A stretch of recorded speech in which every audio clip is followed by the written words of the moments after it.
Bom dia, gente boa. Eu tava tentando ajustar aqui no meu WhatsApp para gravar o que eu tô falando com vocês, porque enquanto a gente estava percorrendo aquela, aqueles caminhos ali nessa madrugada, eu tava lembrando de algumas coisas e pensando em algumas coisas, e eu falei assim, não sei, né, se os meninos vão guardar o que eu tenho para dizer. Mas eu quero guardar para mim o que eu tenho para dizer. E enquanto a gente estava percorrendo ali, escuro, lanterna, e aí a gente via sapo num lugar, aí barulho daqui, um monte de coisa, e assim, qualquer bicho poderia aparecer a qualquer momento. Alguém, por exemplo, poderia ter até tomado um tombo, se machucado, porque havia desnível no caminho, estava escuro, essas coisas todas. E aí, enquanto eu pensava nisso tudo, eu pensava na vida. E a vida é assim. A gente não é avisado assim, olha, depois de amanhã, né, uma pessoa que você ama muito vai morrer. Não é isso que acontece. Também não acontece o seguinte, olha, daqui a 15 dias ou daqui a 20 dias, você vai esquecer aquela menina que te deu um chute, porque vai aparecer uma garota muito mais legal. Porque quando a menina deu... gente, eu tô falando hipoteticamente. Aí acontece. Porque, de repente, quando aquela menina deu um chute, a gente pensa assim, mas não vai ter ninguém igual a ela. E aí é engraçado como é que o amor passa depressa, né? Quando de 15 dias depois aparece uma outra que, assim, era tão, né, legal quanto.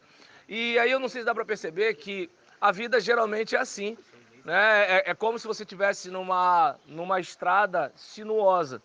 Você não sabe o que vem depois. E pode vir qualquer coisa. E diante de uma situação como essa, eu me lembrei do Salmo 119, 105, que é um salmo bastante conhecido, vocês conhecem, né? Não preciso nem falar aqui, mas que eu pensava, né, nesse salmo, enquanto a gente estava caminhando, e aí eu pensava numa frase, eu falei, pô, tô com medo de esquecer essa frase. E aí, enquanto, né, morteiro daqui, grito de lá, susto de lá, eu ficava repetindo a frase, eu falei, eu não posso esquecer essa frase. E aí, quando a gente deu uma parada, coisa de mais ou menos, acho que umas 4 horas depois, ou 3 horas depois, agora eu não lembro, eu falei, não, eu tenho que digitar isso aqui, porque eu não posso esquecer isso aqui. E o que eu anotei é que a vida é uma jornada. Aí talvez alguém diga, a vida é uma jornada na qual os passos que damos são decisões que tomamos. E a palavra de Deus, ela orienta as nossas decisões e nos mantém firmes no propósito. E quando a gente, por exemplo, conclui isso, é depois da gente ler o versículo 105 do Salmo 119, que diz que lâmpada para os nossos pés, ou lâmpada para os meus pés é a tua palavra, e luz para o meu caminho. E eu confesso que, assim, quando a gente olha de uma vez só, pô, lâmpada para os meus pés, luz para o meu caminho. Pô, o salmista está falando 2 vezes a mesma coisa. E só que aí eu fiquei pensando, né, olhando várias versões, tem versões que fala que é luz para a minha vereda, outros para caminho, né? Alguns está lâmpadas para os meus pés, lâmpada para os meus pés, outros está lâmpada para os meus passos. E aí eu estava pensando nessa questão assim de passo e caminho ser a mesma coisa e não ser ao mesmo tempo. E aí eu pensei no passo como uma decisão a curto prazo e o caminho em relação a algo mais distante a se percorrer. Quando, por exemplo, a gente fala aqui sobre um namoro, a gente está pensando naquele momento ali. A gente só tá pensando se ela é bonita, né? Como é que deve ser o beijo dela, como é que deve ser o amasso, né? Será que ela deixa esses negócios assim? Deixa o quê? Você sabe. E aí, nesse caso, né, assim, a gente está pensando naquela decisão de curto prazo. Só que a vida da gente não é só curto prazo. Dependendo do que acontecer nesse curto prazo, a gente vai estar alguns meses na fila de um posto de saúde, né, com uma bolsinha rosa tiracolo, né, tomando conta de um bebê nos braços para cuidar. E a pergunta que se faz é, estou pronto para isso? Tenho dinheiro para isso? Tenho condições para isso? Ou eu vou ser mais um cara que, igual um cachorro, vai chegar lá, pá, jogar a sementinha, sair pro vovô e pra vovó cuidar do moleque? Eu, pelo menos, não quero que meu filho tenha uma ideia dessa de mim. Eu não quero isso. E aí eu fico pensando, né, que nem tinha gente me elogiando, né, porque daqui a 3 anos e pouco eu faço, deixa eu ver, daqui a 4 anos e pouco eu faço 50 anos de idade, né, ou seja, março agora eu já faço 46. E aí tem gente falando, pô, mas como é que pode e tal? Eu falei, não é isso. É porque aqui, com toda essa dificuldade de sono que a gente está tendo, eu durmo mais do que em casa com meu filho de 2 anos. Ou seja, o que é problema para alguns aqui durante uma semana, para mim é paraíso no espaço de 2 anos. Aí eu pergunto se para mim, com 45... E detalhe, no meu caso, sou casado há 22 anos, demorei 19 anos para minha esposa engravidar. Ou seja, o meu filho dá um trabalho terrível. Mas ele é um garoto que durante 19 anos eu nunca tive nos braços. Então isso, de alguma forma, quando ele toca o terror, ele sai correndo, vai pra cozinha, pega a faca, parece o Chuck. Aí pega a faca e vai lá porque ele quer passar coalho no biscoito, né? A gente está pensando dele tomar um tombo, um acidente, se cortar, se furar, e ele só está pensando ali chegar e passar a margarina. Quando ele pega de repente uma cadeira e vai correndo, bota no rec para subir, para puxar os fios da televisão, que ele mesmo quer ver. E quando ele estragar o cabo da internet, ele mesmo vai ficar reclamando, porque ele não consegue perceber que ele causa o problema dele. Só que ele tem 2 anos. Pra gente, fica feio um negócio desse. E aí, nesse caso, é um negócio que estressa. Você vai dormir, eu tava falando com... o pessoal te conhece como Edinho, né? Então, aí eu tava falando com o Edinho, falei, cara, a gente tem um portão de segurança no corredor pra cozinha, e quando a gente vai dormir, a gente cerca a porta da sala com um sofá. Até ele pegar o esquema de levar alguma coisa para subir e atravessar e ir lá para a sala e puxar as coisas. E aí, olha bem essa correria. Agora eu pergunto, será que um cara de 16 anos está pronto para esse estresse que eu passo? E no meu caso, né, tem um sentimento de ausência. Então, quando eu penso no trabalho que ele dá, eu penso como seria a minha vida sem ele. Dificilmente um camarada de 17 anos está pensando nisso, né? E aí, talvez você pense assim, pastor, tá ruim para mim, para eu conseguir fazer um filho, só um milagre, né? Mas assim, eu não sei se você entende que você tá num mundo que existe o Satanás, velho. E de repente, né, espero que você não esteja pedindo pro Satanás aparecer na tua vida, né? Oh, meu Deus do céu, libera Satanás só essa semana. Mas o que acontece? Eu não sei se dá para perceber que de repente pode vir uma oferta. E essa oferta pode acabar com toda a tua história. Existem concursos que você tem que ser solteiro para fazer. E aí, de repente, é um concurso que poderia, sei lá, mudar a história da tua vida. Mas você não vai poder por causa disso. Pode parecer bobeira, mas assim, um monte de coisa que a gente às vezes queima etapa e não está pronto para elas. Então, é como, por exemplo, eu tenho uma história na minha família de um menino que experimentou crack com 17 anos. E aos 34 já estava morto. Não teve a experiência de ver suas filhas crescendo, porque vez por outra estava preso, estava na rua, né? Era uma pessoa que assim praticava esporte, era lutador de Muay Thai, fazia musculação, mas, né, nesse encontro, né, com a droga, a vida dele mudou assim, ó, mudou assim. Aí já era cadeia, a mãe tendo que passar por revista íntima para visitar o filho, aquela coisa toda. Foi criado na igreja. Eu não sei se dá para perceber que, assim, a decisão a curto prazo é um negócio que a gente faz assim, né? E quando a gente vai ver, a gente já embarcou. E aí eu não sei, cara. Não sei qual é a oferta que aparece para você. Eu não sei qual é a tentação pela qual você passa. Mas daí, quando a gente estava naquele caminho ali, a gente percebe que a vida prega peças na gente. Tinha alguns de vocês que eu ficava assim, meu Deus do céu, se esse cara descobrir o cara que fez o suposto cocô na mesa esse cara vai matar esse cara aqui, hipotético aqui, né? E aí nisso, teve uma hora que o Lucas falou um negócio, eu falei, ô Lucas, perdão, cara, perdoa o cara, né? Então, ou seja, quando a pessoa perguntava, e aí, como é que tá? Eu falei, os caras estão com raiva, né? Eu, por exemplo, se eu tivesse feito cocô na mesa e eu, não, eu ia fugir daqui, porque eu sabia que assim, alguém ia querer me matar nesse lugar. Então, a vida é assim, a vida prega peças. Só que adianta ficar nervosinho? Não adianta. Talvez hoje, para uns de vocês, adiante. Porque a mamãe vai ver você nervosinho e vai tentar fazer de tudo para acalmar o bebê. O pai, de repente, vai dar alguma coisa para acalmar o bebê. Mas a vida não vai fazer isso. A vida não vai fazer isso. A vida não vai dar mole pra gente. Entende? Quando você vai ver, o chefe fala assim, ó, desculpa, foi muito bom trabalhar com você, eu sinto muito, sente nada, mas eu sinto muito, só que o seu ciclo aqui na empresa acabou. Se você tem prestação para pagar, se você tem filho para cuidar, se você tem aluguel para pagar, ninguém tá nem aí para isso. A vida é assim, você tá ali, virou uma curva, aconteceu um negócio. Esse é o caso. A gente tá andando, daqui a pouco tem um sapo parado ali. E dependendo da situação, se o cara se sentir ameaçado, ele joga um troço e vem para cima de você. Então eu não sei se dá para perceber que assim, a vida é desse jeito. Aí, o que a gente estava usando para iluminar o caminho? O que era? Lanterna. E aí eu lembro mais uma vez do Salmo 119. Lâmpada para os meus passos. Né? Lâmpada para os meus passos. Existe a decisão a curto prazo. E existe as consequências a longo prazo. E queria deixar claro para vocês que o amanhã de vocês começa hoje. É aquele caso, suponhamos.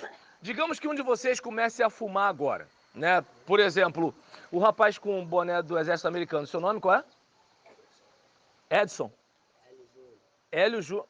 Ah, ele. Ah, tá certo. Aí o que acontece? Então, como né, o colega falou aqui, né? O Hélio Júnior, ele toma uma decisão agora, né? E aí, por exemplo, mas quantos anos você tem? 14. Ah, mas eu só tenho 14 anos. E daí? Não tem nada a ver, você tomou uma decisão, lei da gravidade. Meu filho de 2 anos, digamos que ele esteja lá naquele muro e queira se jogar. A lei da gravidade não vai funcionar porque ele só tem 2 anos? Não é assim. Então, o que vai acontecer? Ele, Hélio Júnior? Então, por exemplo, o Hélio Júnior vai, toma uma decisão. A mãe ou o pai diria assim, mas ele é só um garoto, não interessa. Na selva da vida, velho, você tomou uma decisão, vai ter uma consequência. Dependendo do que ele fizer, daqui a 20 anos, isso vai acompanhar a vida dele. Quando um garoto de 12, 13 anos pensa em se matar e não consegue, e fica com uma sequela, alguma coisa do tipo, aquilo acompanha ele a vida toda. Quando de repente um garoto de 10 anos, só 10 anos, fica viciado em pornografia, ele leva isso para a vida toda. Ele vai ter dificuldade de olhar para uma mulher e ver uma mulher como gente.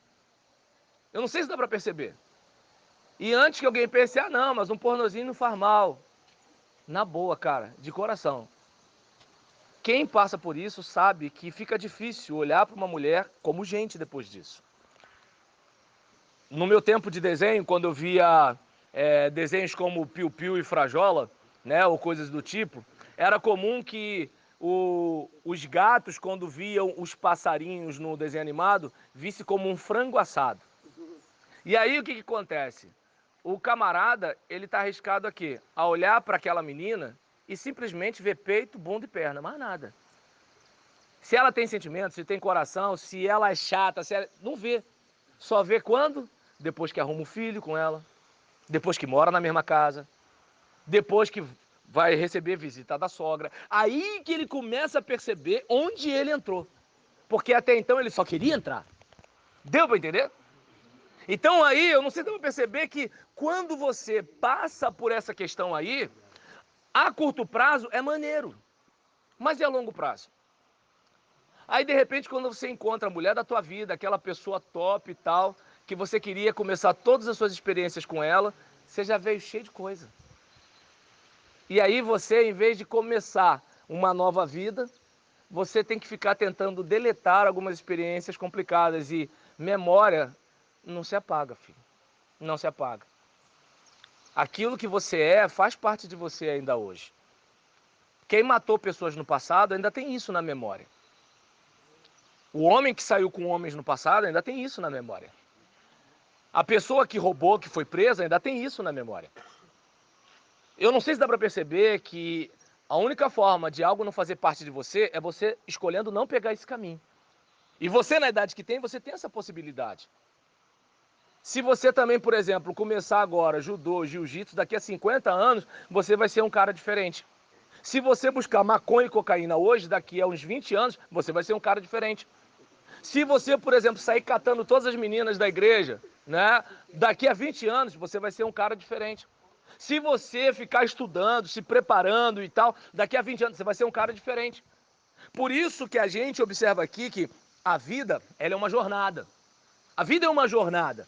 Você está caminhando, você está seguindo, você está passando, né? E aí daqui a pouco, como diz a Ana Vilela, a vida é trem-bala, parceiro. Daqui a pouco, acabou. Hoje, Hélio Júnior está com 14 anos. Outro dia eu tive 14 anos, daqui a pouco eu tô com 60. É assim, ó, é rápido. E o Roberlan que eu vou ser amanhã tem a ver com o Roberlan que eu tô construindo agora. Quando eu tinha a idade de vocês, eu não tinha consciência disso. Eu só queria curtir o momento. Mas hoje eu sei que de momento em momento eu construo o cara que eu sou hoje. E eu queria ser um cara melhor do que eu sou hoje. Mas eu não tinha essa cabeça e eu não tive alguém para me dizer isso que eu tô falando para vocês. Mas eu entendo que enquanto eu não morrer, a vida continua. Então, pelo menos eu posso tentar me reconstruir para ser um Roberlan melhor daqui nos próximos 10 anos. No meu canal do YouTube, quando eu estava no final do ano, em vez de eu fazer Feliz 2020 pro pessoal, eu fiz Feliz 2030. Porque a pergunta que eu fazia é: onde você quer estar daqui a 10 anos? Eu sei onde eu quero estar. E já anotei.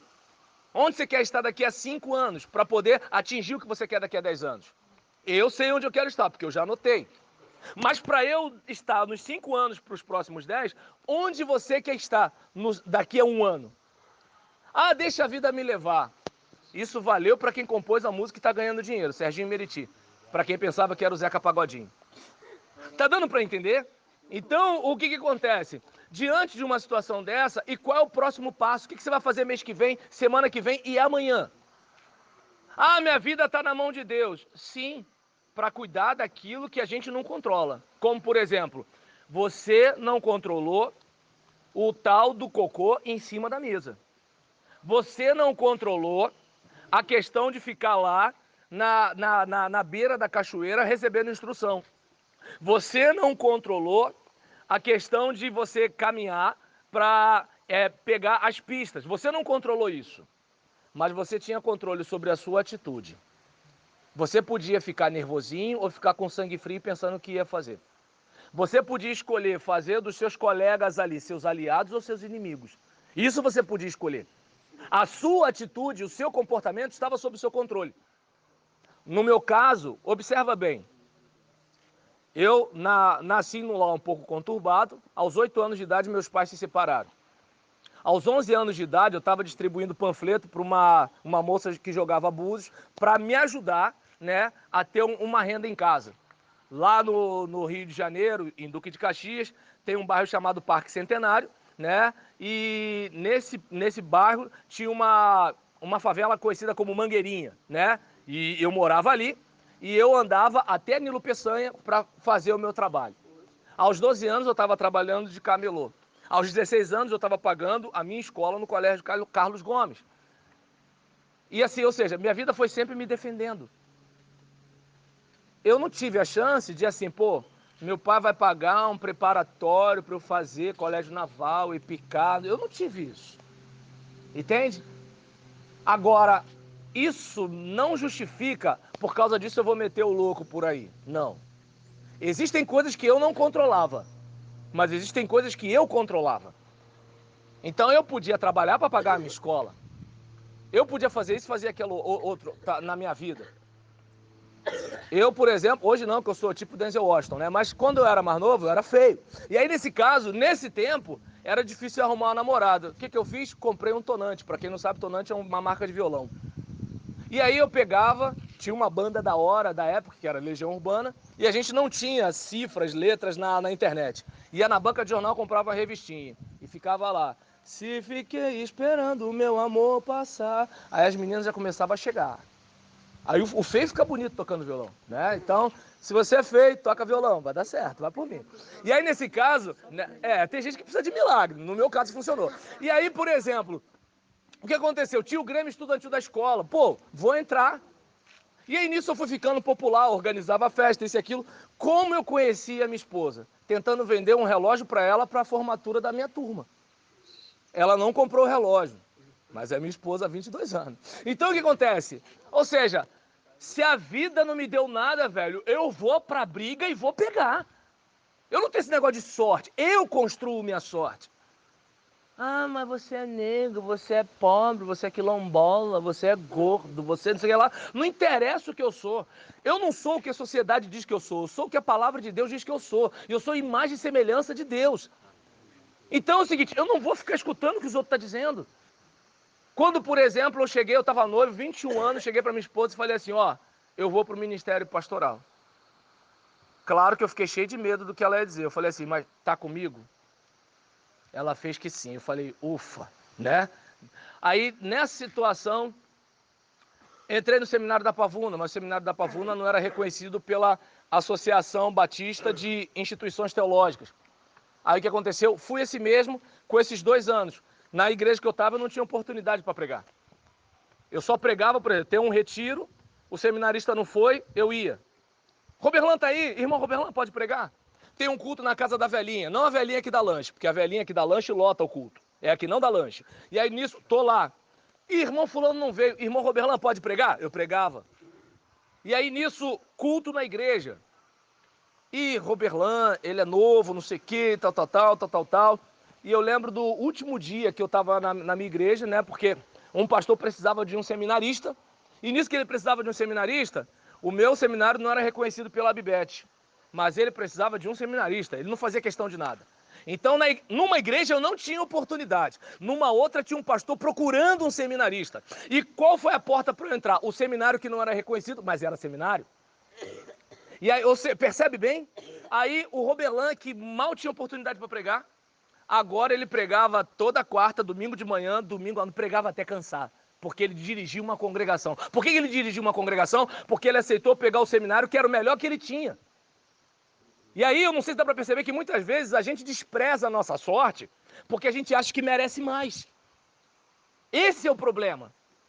Ah, essa menina é muito feia para mim. Você não sabe daqui a 10 anos como ela vai ser. Eu, pelo menos, quando eu vejo as minhas ex-colegas de colégio, quando eu vejo, por exemplo, minhas ex-vizinhas, quando eu lembro das meninas pelas quais eu era apaixonado, aí eu olho e falo assim, meu Deus, obrigado, porque essa me deu fora, essa me deu fora, essa... Graças a Deus. Mas na época, elas eram a cereja do bolo. Mas não é mais. Deu para entender? A vida, ela é assim. Às vezes você fala assim, ah, vou estudar, isso aqui não vai servir de nada. E aí, de repente, você perde uma oportunidade muito grande na vida. Entende? Aí, nessa minha despedida, quando eu tô saindo, o pastor tinha passado mal. E aí o seminarista não tinha chegado. O líder dos homens chegou e falou assim, bota o Roberlan para pregar. O vice-presidente da igreja falou, Roberlan tá sem gravata. Aí eu falei, ah, é a gravata? É, sem gravata não tem como. Eu morava a mais ou menos 1,5 km de casa. Eu fui correndo esse 1,5 km, depois voltei mais 1,5 km de gravata. Eu falei, agora eu posso, Paulão? Vai lá. E aí eu preguei. Agora, eu podia fazer igual uma mamãezada. Meu pastor não me dá oportunidade, porque na igreja não tem oportunidade, porque ninguém me dá oportunidade. Eu podia fazer isso. E aí minha mãe ia vir com as mãos na cadeira e falar assim, pastor, dá uma oportunidade pro meu garoto. Eu podia fazer isso. Só que é o seguinte, minha mulher casou com um homem. Ela nunca não casou com um moleque. E eu posso não ter todas as armas do mundo, mas eu vou defender a minha família, eu vou defender a minha honra, eu vou defender a minha casa e eu vou defender meu ministério. Agora, como é que eu aprendi isso? Guerreando lá atrás. Será que se eu tivesse uma vida mole, será que eu seria esse cara? Aí é que... Percebe a importância das adversidades? Então, quando a gente vê essas questões aí, observa bem, né? A vida é uma jornada. Daqui a pouco você chega no destino. Sabe qual é o destino? Eu não sou pregador neopentecostal, não, mas diga para a pessoa que está ao seu lado, no final a gente morre. Então o que acontece?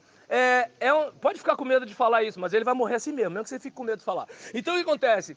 No final a gente morre, e a pergunta que se faz é, o que a gente faz entre o nascimento e a morte? Eu quero fazer algo significativo. Eu quero, depois de morrer, deixar uma herança para minha geração. Tá vendo esse Roberlan aqui? Preto, pobre, por exemplo. Ano passado, minha igreja me demitiu. Com toda essa dificuldade, faço transporte infantil de manhã, escolar de manhã, vendo picolé de dia, dou aula em seminário de noite, estou escrevendo artigo para a universidade da minha cidade, escrevo para o Jornal Batista, preparei lição de escola bíblica, ou seja, eu não vou parar. Eu acredito no meu ministério. Agora, por que eu sou assim? Porque a vida me ensinou a ser assim. Porque senão talvez eu fosse mais um triste acabrunhado pelos cantos. Entende? E a vida, como ela é uma jornada, né? Você tem que parar para pensar quais são os passos que você dá. A Bíblia, ela é como lâmpada para os nossos passos, né? Então, opa, pera aí, aqui tem uma pedra, aqui tem um buraco. Teve um momento que vocês passaram por um lugar que eu só escutei um barulho assim, ploft. Quando eu botei a lanterna, tinha uma poça d'água. Qual foi a minha vantagem? Eu escutei porque eu aprendi com a experiência de vocês. E eu, com a lanterna, vi o caso. Qual é o problema de muita gente na idade que vocês estão? Não é o caso de vocês, pelo menos eu quero acreditar nisso. Mas pelo menos na minha época, a gente não tinha humildade para aprender com a experiência dos outros. É aquele caso, por exemplo, Léo e Edinho podem não ser tão mais velhos que vocês como eu sou, mas já têm uma história. Já passaram por algumas coisas, já sofreram algumas coisas. E aí vocês podem ter humildade para escutá-los ou achar que vocês vão ser melhores. E é nessa hora que o cara quebra a cara, se arrebenta com a moto, arruma uma gravidez, toma um tiro na cara. Ou seja, é nessa hora, quando a gente não tem humildade para aprender com a experiência alheia. E quando a gente não usa a lanterna, a gente vai passar pelos buracos da vida, porque a vida é assim. E aí, nesse caso, né, eu gostaria que você pensasse que os passos que você dá, que podem ser iluminados ou não, são as decisões que você toma. E eu pergunto, quando você pensa em namoro, você tem a luz da palavra iluminando a sua decisão? Quando você pensa, por exemplo, que nem eu estava conversando com um dos meninos que eu estava transportando, ele, não, porque sabe, tio, tá difícil porque eu estou em recuperação e tal. Eu falei, cara, a gente está em dezembro. Por que você não se preocupou com isso em janeiro? Se você tivesse se preocupado lá no início, você ia estar agora de folga. Mas não, o que acontece? Não, vai dar tudo certo, vai dar tudo certo, vai dar tudo certo, vai dar tudo certo. Aí dá errado e eu estou despreparado. Então, aí é que é a situação. Quando eu era criança, tinha uma história da formiguinha e da cigarra. E aí qual era a situação? Enquanto a formiguinha estava carregando coisas para o formigueiro para armazenar para o inverno, a cigarra estava tocando o violão. Aí quando chegou o inverno, a cigarra estava despreparada e a formiguinha não. Hoje em dia ninguém mais joga jogo de tabuleiro, mas na minha infância tinha um jogo chamado Banco Imobiliário. Entende? E aí acontece, caramba, rapaz, aquele jogo ele é fenomenal. Porque embora o dinheiro seja de brinquedo, a mente, o cérebro não detecta isso. Então o cérebro vai te ensinando a lidar com fracasso, com derrota, com prosperidade, com decisões acertadas. E aí observa bem que assim, você precisa de ter a luz iluminando a sua decisão. Agora eu pergunto, a Bíblia é só um negócio que você escuta, né? A Bíblia é só um negócio que você escuta.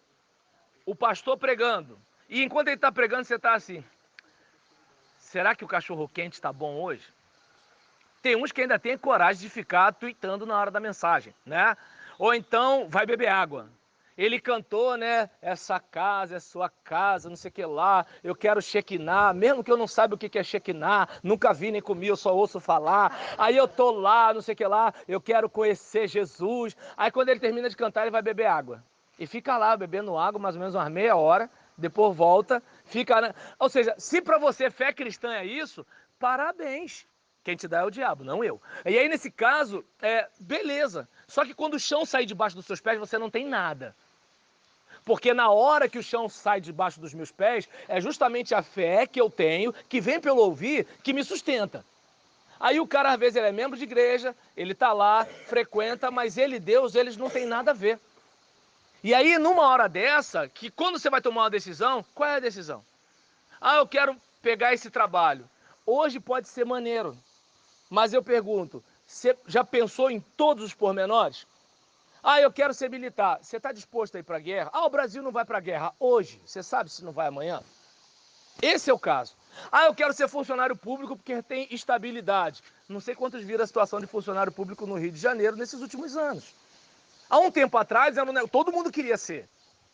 Mas recentemente ficou meio complicado. Olha como é que assim, daí você tem que tomar uma decisão acertada. E essa decisão acertada é a luz de quê? Da lâmpada. Para você não enfiar o pé na poça d'água. Para você não pisar no sapo e ele soltar veneno em cima de você. Então, diante de uma situação dessa, qual é a decisão que você está tomando agora recentemente? Né? E como eu falei, se ela é luz para os nossos caminhos, ela é como um farol que nos mantém firmes no propósito. E aí eu pergunto, qual é o propósito da sua vida? Você já se perguntou para que você veio a esse mundo? Esse é o caso. Eu quero fazer diferença na minha geração. E eu, por exemplo, descobri isso como pastor. Mas eu não sou apenas o pastor da igreja. Mas eu também estou aprendendo a escrever, porque eu quero escrever para muito mais gente me ler. Enquanto, por exemplo, eu tenho aqui 50 pessoas da minha igreja me ouvindo falar, eu tenho gente no Mato Grosso, eu tenho gente em Angola mandando mensagem para mim sobre os textos que eu escrevo. E enquanto isso, tem gente que não é crente assistindo meus vídeos no YouTube. Mas por que isso? Porque eu tenho uma consciência de quem eu quero ser. E o que eu quero fazer antes dessa vida acabar. Porque ela vai acabar. E talvez ela acabe lá quando eu tiver com 80, 100 anos. Mas ela pode acabar essa semana. Eu mesmo estava pensando se de repente eu ia morrer ontem quando eu estava lá pulando com vocês. O corpo estava assim, Robelão, tu tá velho, né? E a mente fala assim, não, só mais um pouquinho. Se cair, caiu, vambora. E aí nesse caso, né, teve uma hora que eu comecei a enganar que estava cantando, né? Porque cantar pulando é meio complicado. E aí nesse caso, eu não sei se dá para perceber que assim, a minha vida pode ir embora a qualquer momento. Mas se eu morrer agora, eu tenho textos, vídeos, áudios, tenho curso na Hotmart, ou seja, eu tenho um monte de coisa para deixar aí para minha geração. No papel, digital e na memória das pessoas.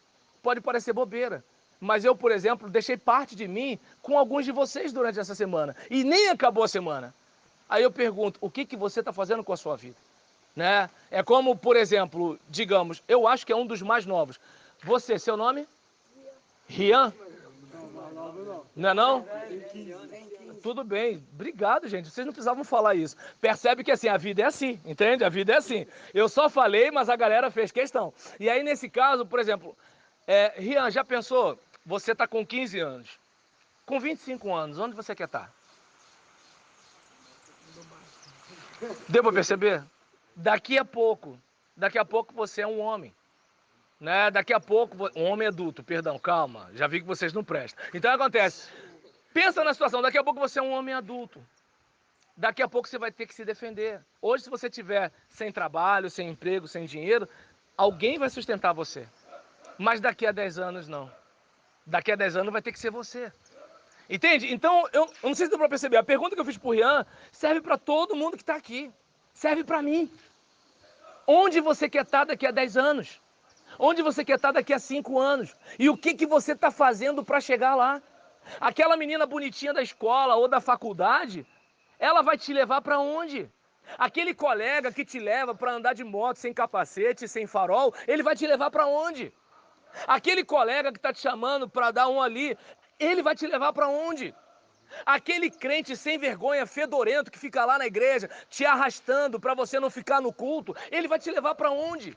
Se você continuar com a atitude que você está, daqui a 5 anos, você vai estar onde? É importante você pensar nisso tudo. Eu, por exemplo, tenho um alvo. Com meus 50 anos eu quero estar com a barriga trincada. Pode zoar, mas é o meu foco. Como é que eu comecei isso? Não vou tomar refrigerante esse ano. Eu estava ali, agora há pouco, né, na janta ontem. Pastor, quer uma Coca-Cola? Eu falei, não. Toma Coca-Cola. Não, por quê? Eu tenho um alvo. Não é uma Coca-Cola que vai matar, tá bom, mas eu decidi isso. Mas lá pra frente você vai ficar mais velho. Eu falei, mas eu fazendo atividade física, eu vou estar melhor do que eu tô hoje. Agora, se eu não tenho um alvo para os meus 50 anos, eu vou comer qualquer lixo. E aí depois, quando eu tiver, né, com a articulação prejudicada, o exame de sangue prejudicado, com a saúde prejudicada, todo estragado por dentro, o que eu vou dizer? Por que Deus deixou isso acontecer comigo? Não, não tem nada a ver com Deus. Eu tomei uma decisão. Deus pode ter uma responsabilidade em curar você. Agora, não é Deus que bota o que você come por goela abaixo. É você que decide comer fofura, beber Coca-Cola, comer Cheetos. É você que decide isso. É você que decide não comer abobrinha, é você que decide não comer fruta, é você que decide não comer legume. É você que decide não fazer atividade física. É você que decide não beber água. Então não bota na conta de Deus as consequências desses atos. Então eu gostaria, sabe, que você pensasse nisso. Qual é o seu propósito? Onde você quer chegar? A palavra de Deus, ela pode ser lâmpada para os seus passos. A palavra de Deus pode ser um farol para iluminar a sua estrada. E aí eu encerro com essa fala. A vida é uma jornada, na qual os passos que damos são as decisões que tomamos. A vida é uma jornada, na qual os passos que damos são as decisões que tomamos. E a palavra de Deus orienta as nossas decisões e nos mantém firmes no propósito. É aquele caso, com certeza. Eu estou andando na rua, eu vejo aquele peito duro assim apontando para minha cara. Roberlan, olha para mim. Ninguém está vendo, é só eu olhar. Mas aí, hoje eu olho para os peitos dessa, amanhã eu olho para os peitos daquela, depois eu olho para os peitos da outra, daqui a pouco, mulher não existe mais, é só peito. Deu para entender como é que é o negócio? Aí o que acontece? Imagina se de repente a minha esposa também se entregar a esse tipo de tentação. Porque assim como você quer olhar, você acha que tua namorada não quer olhar, não? É só se colocar no lugar dela que você bota a viola no saco. Deu para perceber como é que é o negócio? É. Ou você acha que você é um Giannichini que todo mundo só quer saber de você? Tem uns caras aí melhores na praça. Só que ela escolheu você, filho. Deu para entender? Você que foi escolhido, você que não foi, vai orando aí, né? Então, seja grato. Então, deu para entender? Ou seja, eu posso pegar esse caminho. Ah, mas é só uma olhadinha. Da olhadinha já é o papo, já não sei o que lá e tal, quando vai ver meu casamento acabou. Por que meu casamento acabou? Não acabou de repente. Ou você acha que o marido fala assim, mulher, hoje eu vou lhe trair? Não. Ele vai se envolvendo, daqui a pouco a casa cai. Entende? Ninguém assim, nada é do nada. Tudo acontece pouco a pouco, passo a passo, dia a dia. Então o apelo que eu faço para você, tome decisão hoje. Né? Pensa o seguinte, vamos lá, qual é o tipo de corpo que você quer ter daqui a 10 anos? Construa isso. Agora, se você quiser, mas é assim mesmo, é minha genética, é meu biotipo, é contigo mesmo. Eu, por exemplo, há mais ou menos uns 10 anos atrás, eu não saía dos 60 quilos. Com 39 anos, eu entrei na musculação. E aí, agora eu parei por causa do meu filho, né? Tá complicado. Mas o que acontece? Por dois motivos. Tomo o meu tempo e levo o meu dinheiro. E aí, nesse caso, né, filho faz isso, tá, gente? Para quem tá pensando em arrumar agora. Então, diante de uma situação dessa, o que eu fiz? Comecei a comer mais proteína, menos gordura saturada e puxar ferro. Num espaço de 2 anos, eu estava com 20 quilos a mais. Não estava pançudo. Entende? Mas por quê? Eu tomei decisão. Eu podia pensar o quê? É minha genética. Na minha família, os homens têm ombros estreitos, o peito para trás e a barriga para frente, tipo um girininho, entendeu? A gente é mais ou menos assim. Meu filho é assim, se você olhar, você vai ver, não tem ombro, mas tem uma bola aqui assim, mais ou menos. Tá dando para entender?